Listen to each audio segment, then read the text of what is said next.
Dream of home ownership has to be kept alive, and it has to be kept alive not just for people with means, but for people who are seeking housing that is more modest in terms of its price. Toronto's housing market is anything but modest right now. Prices skyrocketed again in March, jumping 33% from the same month last year. The average value now $916,000. How much do you need to be making to afford that? An expert tells us $180,000 a year.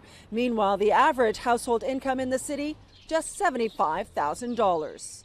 I'm Pam Seidel on a nice downtown street with large detached homes on big lots. It could be Cabbagetown or Leslieville, but it's not Toronto. We are in the heart of Hamilton right now, where this home just sold for $700,000.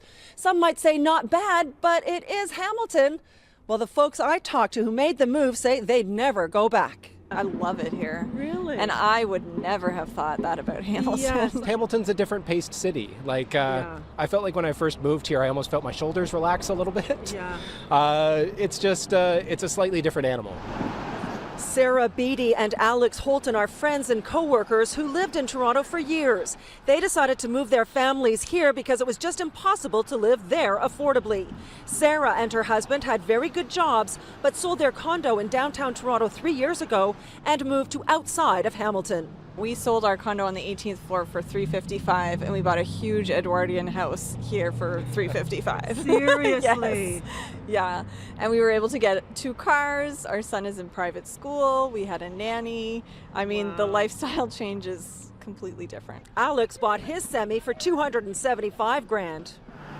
Of course, there are very high-end parts of Hamilton, too. Markland Street in the West End has homes in the $1.5 to $3 million range. This is going to be our downtown office. This real estate agent paid $2.8 million for this spectacular 10,000-foot mansion, which will become his new offices. He says more than 40% of home purchases in Hamilton are made by people from other cities, mostly Toronto. Every day we're getting phone calls. Toronto buyers, they're calling us. They want to know what we can find them, or when we're setting them up in the right areas so that it's easy for them to travel back to Toronto. Golfi says Hamilton has changed dramatically in recent years. It's now a cultural hub with Brooklyn-type cred.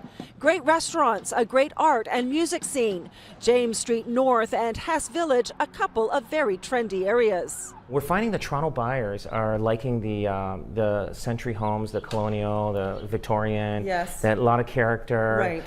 They love that, and when they come downtown Hamilton, they're ecstatic about what they're getting. Rob Golfi says that while the influx of Torontonians has driven the prices up here in Hamilton as well, they'll never reach Toronto's prices, and he expects the trend to continue for at least the next 10 to 15 years. In Hamilton, I'm Pam Seidel, City News.